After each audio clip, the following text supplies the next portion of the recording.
I could give an indication of the great diversity of his interests by reciting his publications, but I won't do that. I can't do that because that would take all afternoon. So what I'd like to do is to draw attention to his long-standing intellectual relationship with Hannah Arendt. In 1984, his book, Hannah Arendt, Politics, Conscience, Evil, those words resonate throughout his dialogue with Hannah Arendt. There was an early book in the great proliferation of Hannah Arendt scholarship. It was a landmark then, and it remains a landmark today.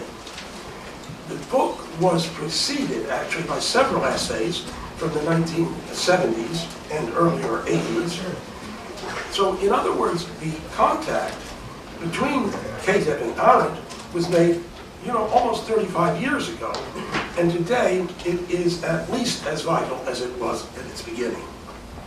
Last year, Professor Kateb's essay, wonderful essay, on existential values in Arendt's treatment of evil and morality, which appeared in Politics in Dark Times, Encounters with Hannah Arendt, edited by Shayla Benabid, still here, good, and published by Cambridge University Press. It's a marvelous book, a collection of essays. In his essay, he explicated human status and human stature, or human uniqueness and human freedom, as the anchors of human existence itself.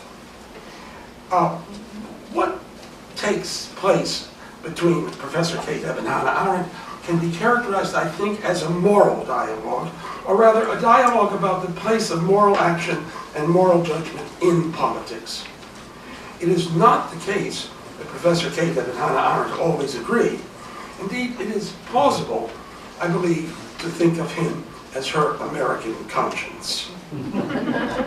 I love the names of George Kateb's books, and just to mention a couple of them, The Inner Ocean, which is about individualism and democratic character, and in 1992, or Patriotism and Other Mistakes of 2006. It's striking how well the names and dates of those books are matched, and this is certainly the case with his latest book, Human Dignity, published earlier this year by Harvard University Press.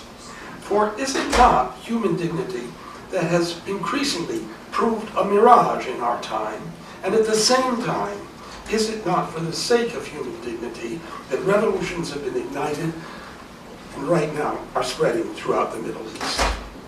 This afternoon, Professor Kateb will speak on democracy and lying.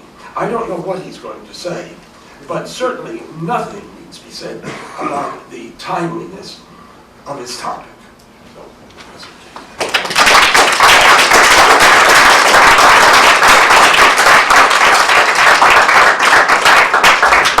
It is a pleasure to be here and a privilege to be introduced by Jerry Kohn, one of the leading scholars in the work of Hannah Arendt, and who has done as much as anyone has to make her posthumous writings, especially her Nachlass especially, available to a wider readership. It's also always a treat to be involved in activities initiated by the New School and by Bard College.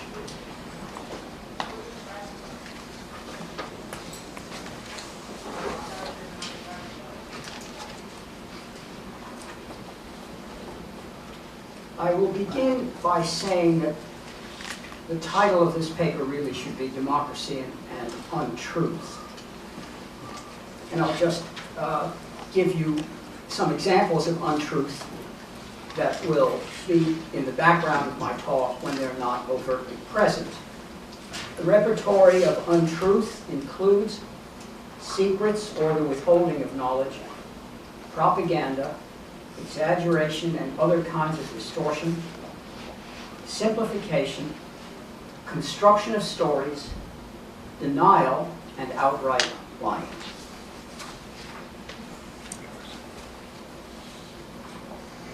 A common belief is that one main reason for the superiority of representative democracy to all other political systems is that it works by procedures that compel officials to be held accountable for what they have done. If accountability is to exist, citizens must want it, and people holding office or seeking election to office must provide it. The essential form of accountability is transparency. And as Kirsty McClure said, the other side of transparency sometimes is surveillance, but here transparency in regard to government is surveillance of government, which I take to be the fundamental responsibility of all citizens. And if it takes bloated or perverted forms, as in recent political phenomena, there is a good as well as a perverted or bloated form of keeping government under surveillance. The essential form of accountability is transparency. That is, citizens must want, and officials and would-be officials must provide intelligible, descriptive statements that are also honest or sincere. Sincere, intelligible statements must describe what officials in power have done and why, or must explain what they intend to do and why, and similarly, those who seek office must intelligibly and sincerely say what they would do if elected. It turns out, however, that democracy, with the greatest freedom to speak and the greatest amount of public speech, seems to operate by means of untruth much more than any other political system, at least in contemporary times.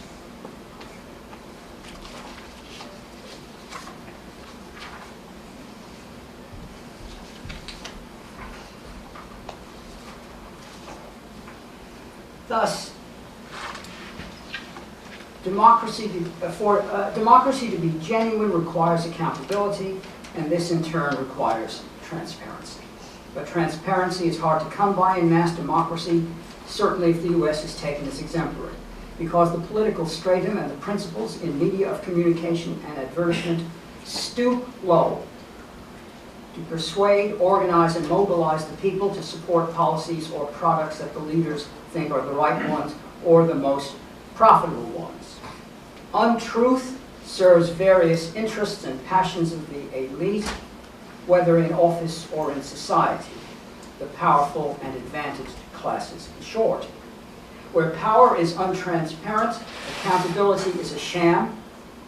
The real motives of policymakers are obscured, and often what the policymakers have actually done or failed to do, or what they intend to do, is unclear or secret.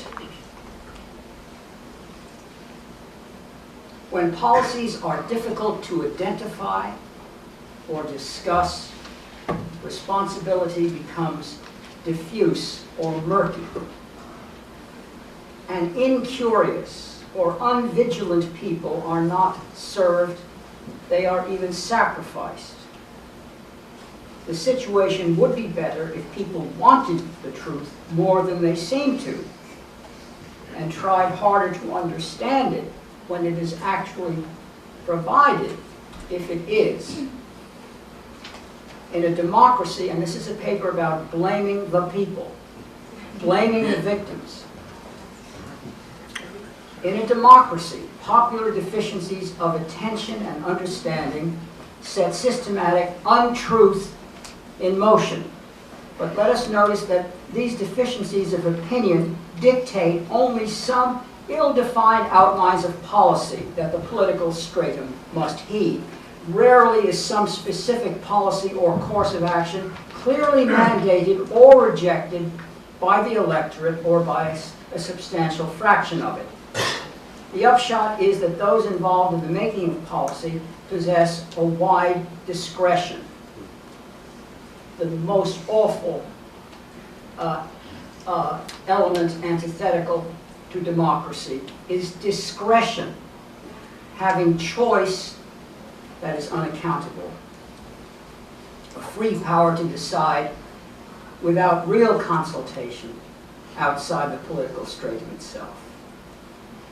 Their discretionary use of power, what they do or try to do, will then pass through the mechanisms of untruth before it is judged by an essentially gullible and desirous electorate. Even though officials still must face the minority intent on understanding what was done or is being done and what motives and purposes lay behind it, officials can try to drown out inconvenient truth and often succeed. Except for unignorable, palpable effects and results, the political stratum is given a comparatively free hand, even in a democracy, in the initiation of policy, and then its carrying out. Democratic control is often crude or belated or non-existent. It does not serve to transform psychologically power holders and power seekers into a stratum radically different from power holders and power seekers in oligarchic and other non-democratic forms of government. Let us posit the fairly constant disposition in all those who are attracted to political power. They desire as little restraint on their activities as possible. Those in any political stratum are not usually dominated by the intellectual appetite to understand their own motives or to understand what it means for others to suffer the consequences of their deeds. They are not committed to truth and find the appetite for the desire for untruth in citizens gratifying. As long as citizens in a democracy seem to gravitate towards untruth, the political stratum will remain insufficiently transformed by the democratic political system. Having unaccountable power is a good way of shedding one's democratic upbringing. If citizens do not insistently demand transparency, they will endure a more or less free exercise of power over them. That is, they often see little that is odd in the mere fact that the exercise of power is less democratic and more oligarchic than it should be, and even at times, in segments or episodes, tyrannical or despotic. The appeal to security or emergency or indefinite future benefits will placate the people.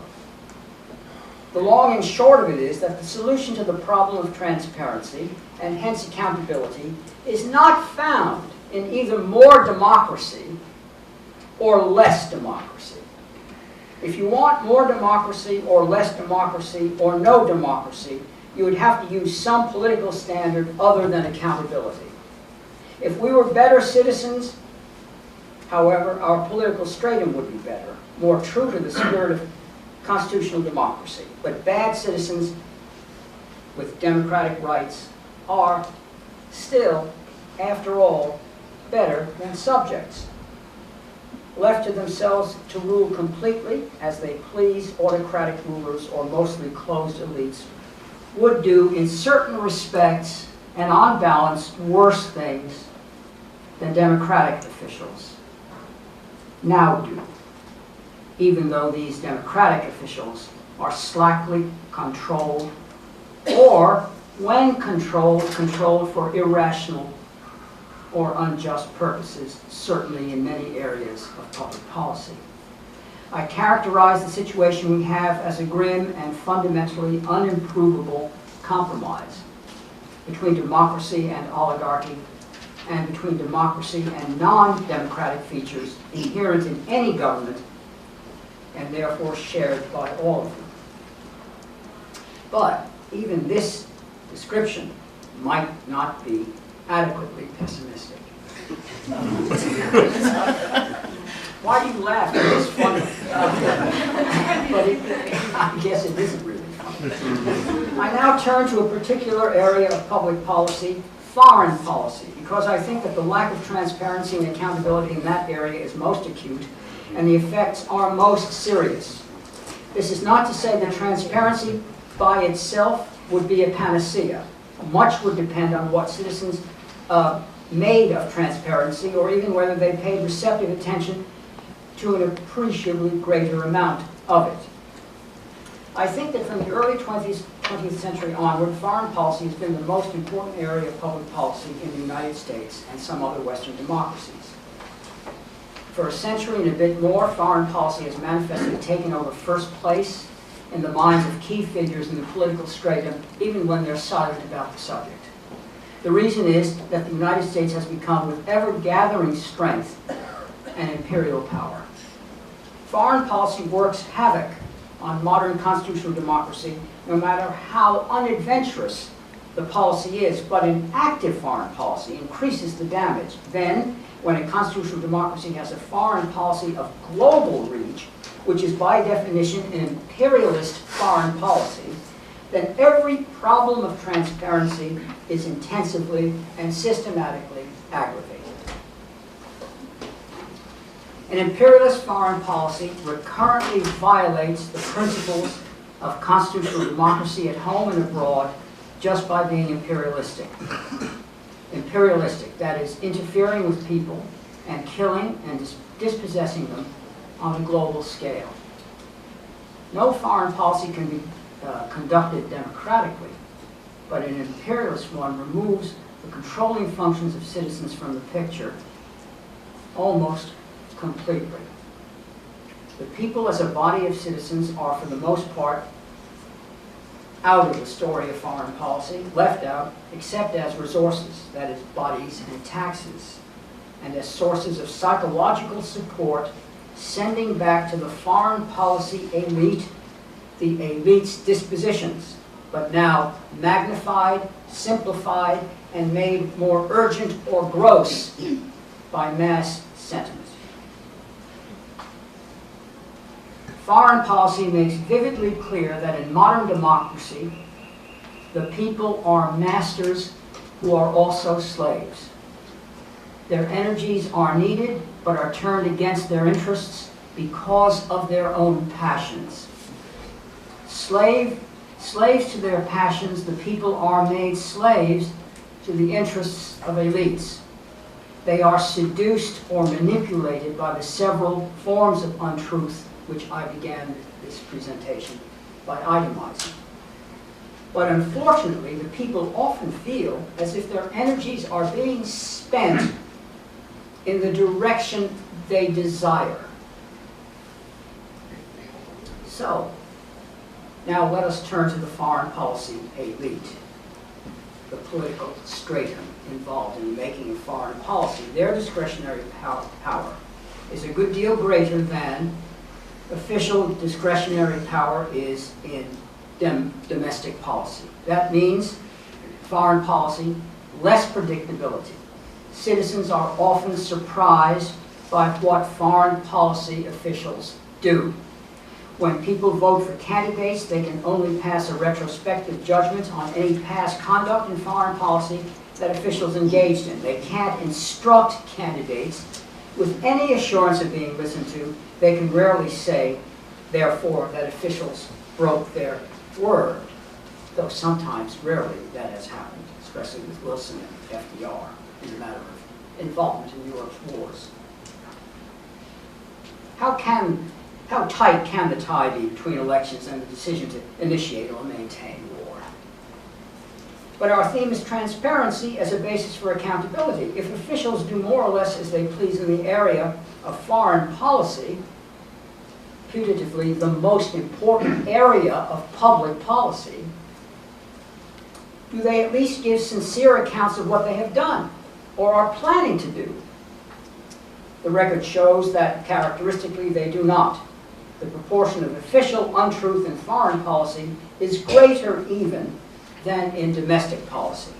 In assertions that officials make concerning their motives and purposes or the strategies that impel or guide their policies, and also concerning the descriptions they give of events that took place or are taking place and of plans for the future, observers of foreign policy can count on the proliferation of untruth and do so without cynicism.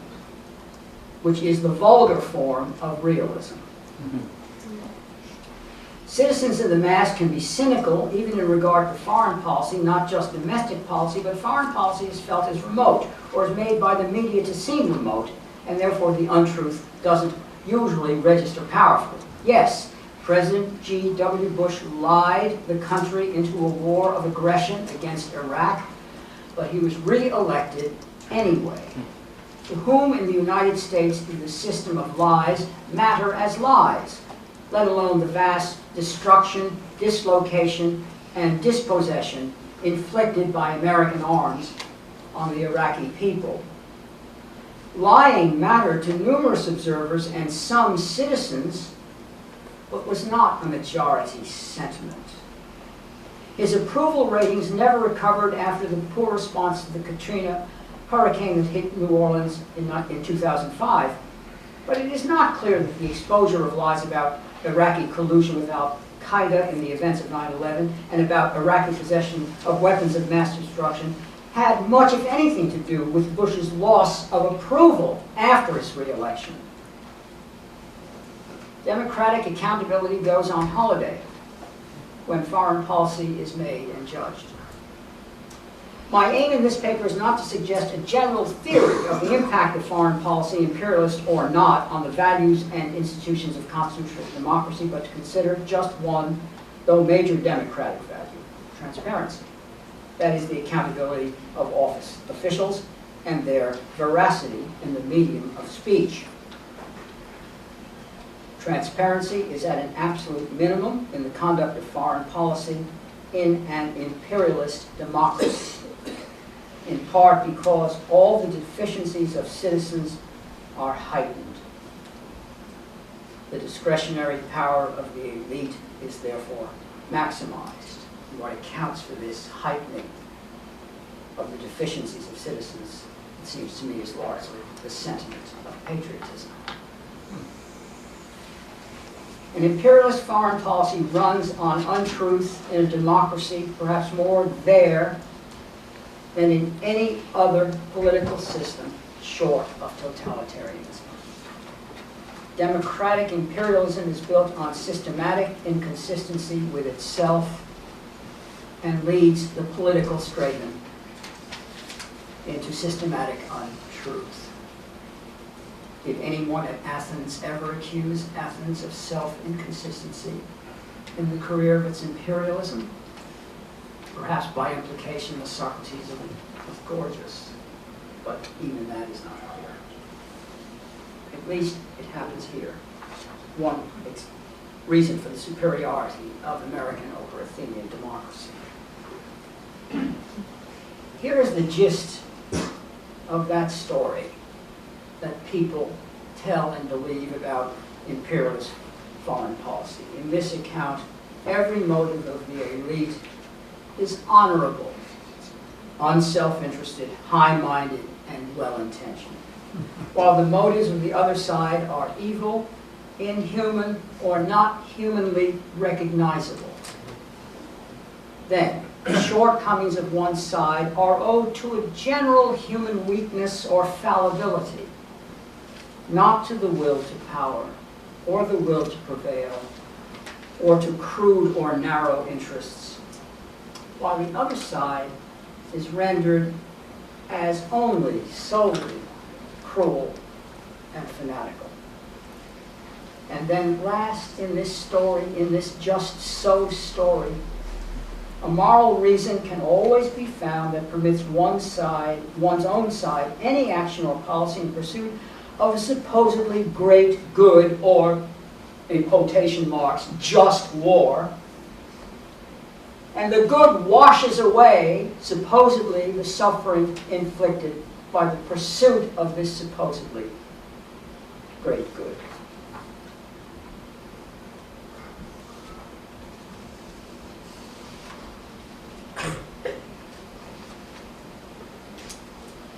President Obama's Nobel Peace Prize acceptance speech is a model of a just so story, a comforting, dreamlike untruth about U.S. foreign policy The entire record from the end of World War II to the present is celebrated as one continuous struggle to make the world better.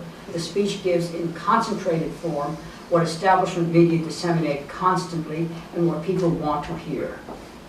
Reassurance whenever U.S. foreign policy is discussed and whatever it is like.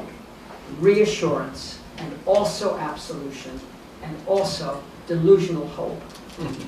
His speech ratified the typical story the advocates of U.S. global foreign policy tell, and it is bad as any outright series of lies.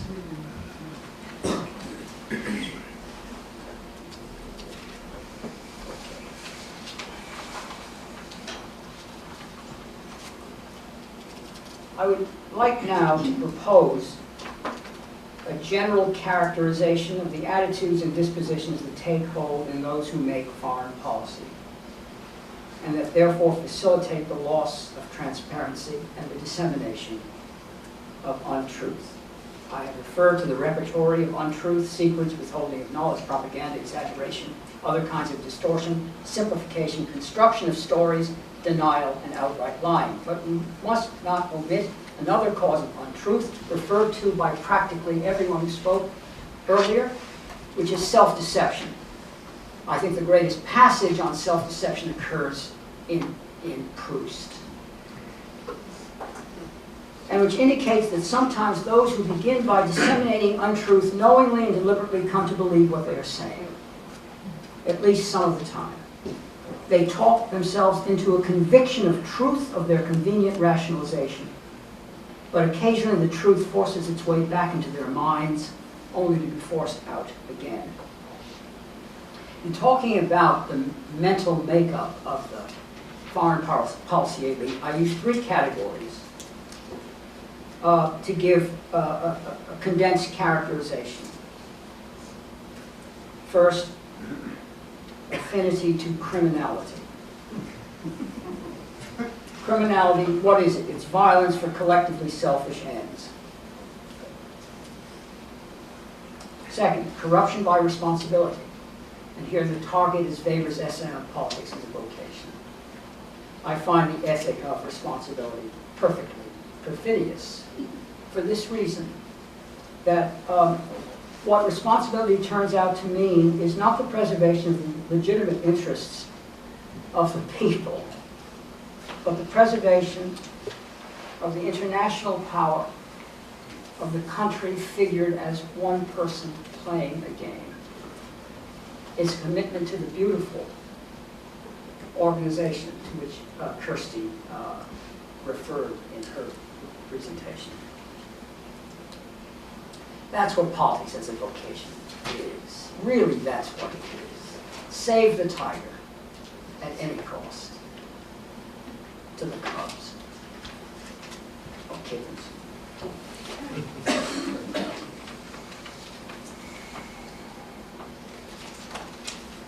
Concerning unreality, I will concentrate on unreality rather than criminality and responsibility as constituent elements of the makeup of a foreign policy elite, whether in a democracy or not.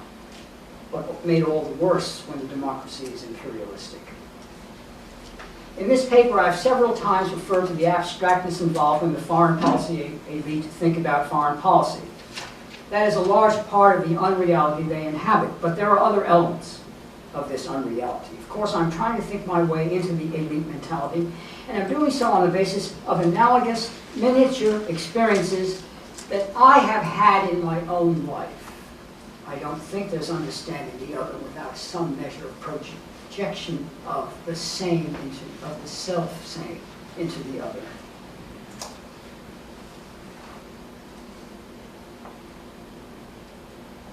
I mean to deny the view that the elite make another reality that must be taken on its own terms, as if it were, in Wittgenstein's baleful phrase, a form of life, just as, say, art and literature do. These self-described realists in the foreign policy elite, or the observers of it, these self-described realists imagine they experience a more intense and genuine form of reality. only because they exercise an often fantastically powerful will. They are fanatics of power, and therefore lose that sense of proportion that a true realism requires. That means that no one member, not even any of the few at the very top, can know completely what goes on when a given policy is executed. Members may know the basic strategy, but this knowledge is abstract and hardly stable. On the other hand, a policy, joined to numerous other concurrent policies, is made up of countless specific actions over a wide geographical area. In a strict sense, the elite don't know what they are doing. How could they then speak truthfully of it? How could the people begin to comprehend what's happening, even if they wish to? There's too much to absorb. The course of activity in a whole foreign policy, or the course of a war in its actions, does not unfold like the plot of a novel. There is no official who can resemble the author of a novel, who controls the events, arranges them into a pattern, and understands the motives and purposes of the characters. But I'm not suggesting an epistemological exoneration of anyone at any level in an imperialist society. The thought that there's too much to absorb, to take in what is happening, gives way rather easily to the idea that the very effort to absorb should be abandoned. Since you can't absorb everything, absorb nothing, and replace reality with a grand abstraction or a glorious picture or a beautiful story. Then too, the unreality that resists adequate utterance also derives from feeling that what is happening is so vast in the scope of its terrible effects that it can't really be happening. It can't be real. We couldn't be capable of inflicting so much harm on others or extorting such cost from our own people. So it's not happening. It's not real. Repression thus takes over. The self-repressed persons must, of course, talk about their policies in distorted ways, or withhold wherever possible those facts that at least some of the people would find abhorrent. How could a president truly face the fact that there is no same proportion between, say, prolonging a war year after year with all its death and destruction, and his motive of not wanting to be accused by the political opposition of weakness, which was the case with Lyndon Johnson, or Nixon's motive of not wanting to surrender to the domestic opposition to the war? Imagine maintaining a war year after year to spite the students of the United States in their opposition to the war. Is that the whole story? No. Am I now caricaturing when I should strain very hard to be more faithful to the nuance of the story? I don't care. I don't think I am. I think I am, in fact, being faithful. Otherwise, I would not have written this book. If the elite could literally see the corpse of every soldier or civilian on their own side or their enemies, if they could see the wounded, if they could see the impoverishment caused by war, if they could see the impoverishment caused by sanctions, if they could see the dispossession and displacement, if they could see the disruptions of everyday life in places affected by war, they would find it harder to go on. Or at least some of the elite could not go on. But I suppose many others in the elite could go on. The military profession does go on. No one can see a whole war in its physicality. Few imaginations are intense and capacious enough to begin to provide a substitute for literal vision. I speak mostly of war because I speak here mostly of imperialism. The U.S. has been at war constantly since 1917. Obviously, what I say, which has the United States in mind in the first instance, applies to every war-making power. I've said that the foreign policy elite, especially in an augmentative or adventurous imperialist society, does not know what it is doing. In thinking from a height, they see what their moral blindness puts before them.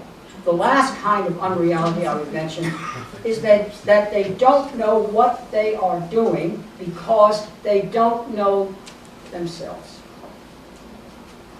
They don't know their own motives. In a dark or stricken moment, they can't believe that their motives are base or cowardly or so confused. They are unfamiliar with the worst about themselves, which is the bitter fruit of self-examination. You could say that's what really killed Socrates, is self-examination. They are masters of policy and make no attempt to master themselves. This is a lesson as old as philosophy, as old as the lessons of Socrates on the nature of tyranny, whether it is the tyrant in a city or a tyrannical city dominating other cities, as Athens was and as Pericles and Cleon said it was. We are often at a loss to understand why wars are initiated. This is perhaps paradigmatic of the opacity, the obdurate opacity of foreign policy.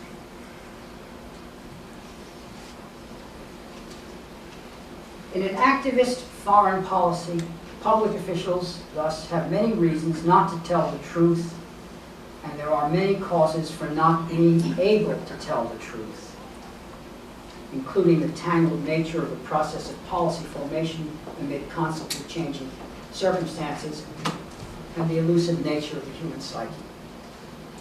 Transparency is both undesirable and difficult for those who hold power. On the other hand, people have many reasons for citizens, have many reasons for not wanting the truth, and many causes for not being able to take it in, including the complex and confusing nature of the effects of public policy, as well as the nature of the individual psyche. And I spend some time in this paper, I won't read it, I promise you, on the great value of the model of the dream work in Freud's interpretation of dreams. Dream work is a processing of wakeful reality transferred from the dream to wakeful reality, especially in the matter of foreign policy. It's interesting.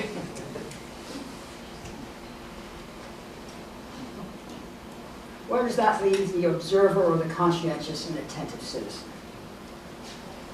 We are not at sea, then at least we're always puzzling over the course of political events. What happened? What has happened? What are the true costs in destruction and waste? What motives are in play? What purposes are in play? Is there a strategy? The given answers to any of these questions rarely provide the full and exact truth. Yet even with a sincere wish to speak the truth and a sincere wish to hear it, transparency would still be imperfect and intermittent. Untruth would be prevalent. But the actual prevalence of untruth is owed largely to either the deliberate or the unconscious avoidance of transparency by both officials and citizens, and by officials because of the citizens. This avoidance seems to dominate foreign policy especially, and all the more when that policy is activist to the point of imperialism. In the face of these obstacles, how can we ever know what we perhaps most desire to know? How can we achieve more transparency for ourselves even though others don't share our concern? Can our powers of inference be strengthened?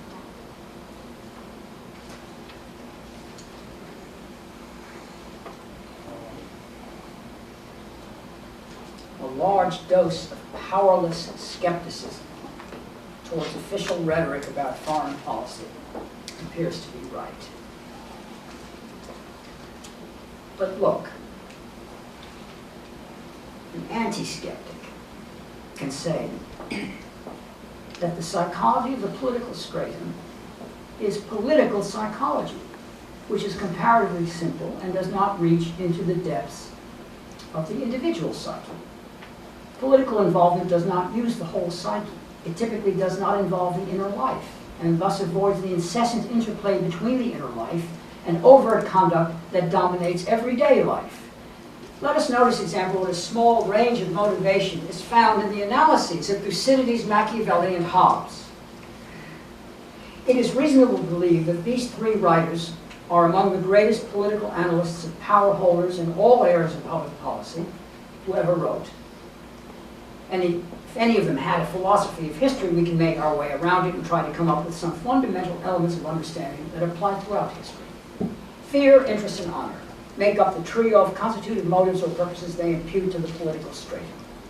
When the stratum acts in the name of and officially on behalf of the country, which country is imagined in the likeness of a single person with the characteristics of a single person. A single person, however, that is reified and enlarged and that coexists with other such entities, other polities, that lack of superior power above them all. This trio of motives is certainly thought to govern the conduct of foreign policy by Thucydides, Machiavelli, Hobbes, and myself, up to a point. I myself have employed these motives as the best shortcut to explaining foreign policy. Then, these writers throw in love of power for its own sake. That complicates matters, especially because it is the only motive that is reluctantly avowed. It rarely lends itself to any utterance, let alone frank utterance. But this complication need not impede analysis, so the anti-skeptics go.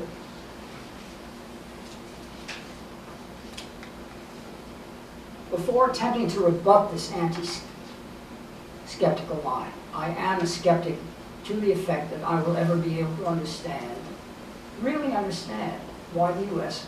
launched a war of aggression against Iraq, for example, or why FDR pushed Japan back and necessitated a Japanese attack on American interests. And so on. You could, what?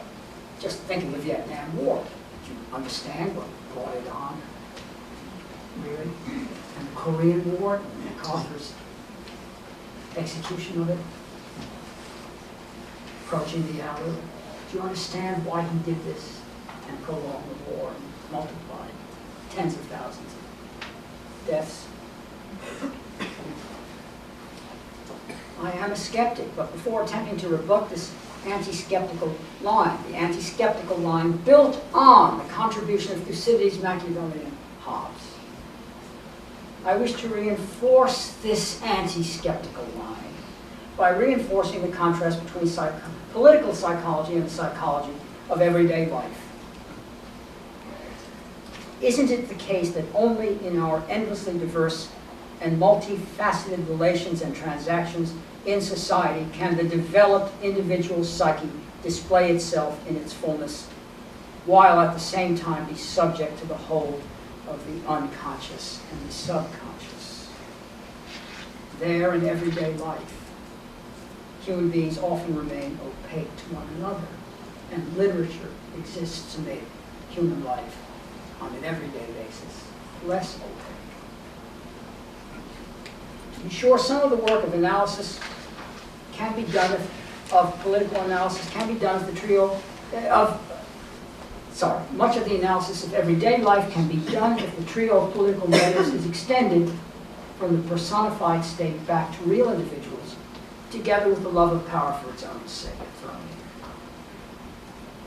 But seeing everyday psychology by means of the categories of political psychology does not come close to adequacy when we try to think about why people are doing what they do in leading their lives and pursuing their aims, despite the fact that we can attribute to everyone certain basic needs and desires.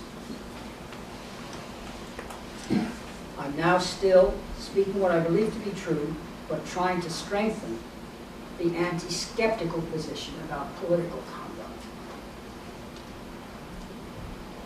The range of motives a political psychologist could say in everyday life and with truth is as extensive as the range of feelings, emotions, passions, and drives, and includes love and affection, remorse and atonement, yearning and desire, the wish to conform and the will to deviate, gregariousness and misanthropy.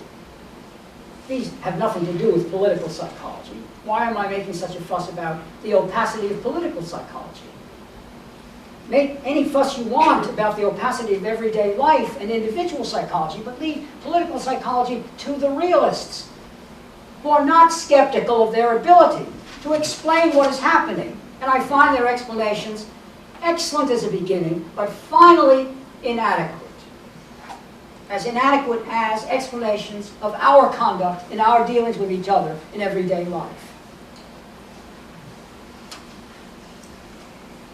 The complexity of mores and manners and the diversity of institutional arrangements allow in everyday life for or demand a corresponding psychological complexity and help to make it possible, while the vicissitudes of the inner life, conscious or barely conscious or altogether out of the reach of consciousness, mingle with rules and conventions to produce a complexity of psyche and hence in everyday life a complexity of unpredictable conduct.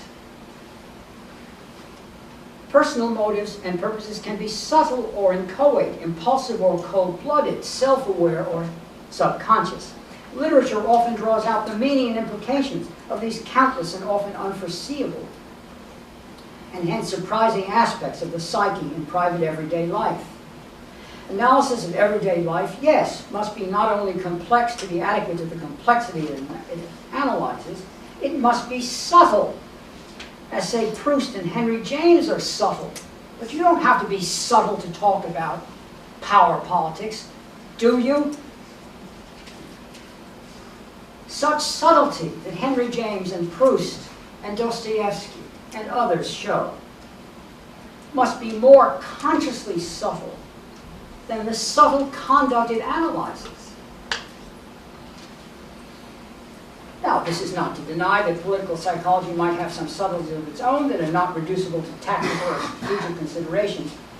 But what matters for analysis, so goes the line of Thucydides, Machiavelli, and Hobbes, the greatest of them, is the fundamental simplicity of basic motives and purposes. That means that political events are not nearly as psychologically interesting as everyday experience, just because political psychology is simpler than everyday psychology, which, as literature attests, is inexhaustibly worthy of thinking about. I'll be done in a few minutes, a few seconds. But my concessions to the anti-skeptics, to the so-called realists, or to the real realists, like Thucydides, Machiavelli, and Hobbes, stop when a fundamental fact asserts its claims. Political life unleashes in the psychology of the political stratum the sense of possibility, which is most deeply entrenched in imperialist foreign policy. That sense is a standing challenge to analysts who confine themselves to a more complex yet still basically simple political psychology in all the cases they analyze, whether the origins of the Peloponnesian War or the wars between states in Machiavelli and Hobbes. That sense of possibility that those possessed of political power, especially in foreign policy, and confident of their superiority to their own people and to the people that they wish to intimidate, coerce, or make war. That sense of possibility is a standing challenge to analysts who confine themselves to a more complex, as I say, yet still basically simple political psychology. Concentrated power in the hands of any elite, even in a democracy, is a standing temptation to adventures, or even to the disposition to engage in not merely adventures, but into sustained adventurism. Fear, interest, and honor, joined to love of power for the sake of power, do not exhaust the range of political motives and purposes. A sense of possibility is, in other terms, a sense of indefinite freedom in which imagination plays the key role. Strange motives may come to dominate, but more power in the hands of the elite, the more their imagination roams. Not only does unpredictability enter the situation, but the difficulty of catching up with the action and deciphering it. At its worst, adventurism approaches being motiveless, a cruel parody of Kant's purposiveness without purpose. It is hard, perhaps impossible, for members of the elite to recognize, formulate, and confess this passion. But it wasn't for Alcibiades. He's the one you want to study, to understand. Imperialism. More U.S. than Athenian imperialism. The force of the passion exceeds criminality, overpowers responsibility, and deepens unreality by investing it with magic. The passion is an effort to break out of standard human motivation and into what is unprecedented. The spirit of Dante's Ulysses in Canto 26 of the Inferno, urging his men to transgress limits, to sail through the forbidding landmarks of Hercules, what we call the Straits of Gibraltar. Adventurism is a flight from unreality to a greater unreality, from the self-imposed yoke of ordinary determinism, though not to freedom, but rather to the embrace of chance and fate. High-risk gambling. Explaining this mutation of political psychology beyond Thucydides, Machiavelli, and Hobbes is not easy and leaves political action, especially in the foreign policy of the great and imperialist power, largely untransparent and hence unaccountable. It goes on over our heads and behind our backs, and then when it hits home, it leaves us stunned or wondering. Of course, everyday life can show personal equivalence to the political sublime, another term for adventurism. But the political sublime affects us all. Citizens dreamily partake of it and endure its frequently terrible consequences, either with enthusiasm or resignation. We observers must make the effort to penetrate it, even though nothing as we as citizens could ever promise to tame it. Yes, the elite's sense of possibility is a permanent obstacle to our clear understanding of their actions, most acutely in the field of foreign policy. Here's the last few sentences. Every analytic effort for the sake of understanding past or present will be hard, and in many cases impossible. But in making that effort for this event or that, for this war or that, the analyst is performing the best, I mean the most moral, act of citizenship. In this way, the analyst rises and must not be ashamed of rising, at least in aspiration, above the elite and the people, and reaches for an outlook that compels a fight against untruth. The analyst's true craving is for transparency for its own sake, even apart from the democratic and constitutional passion for accountability. Truth in fragments struggles to appear, and does appear, if only barely,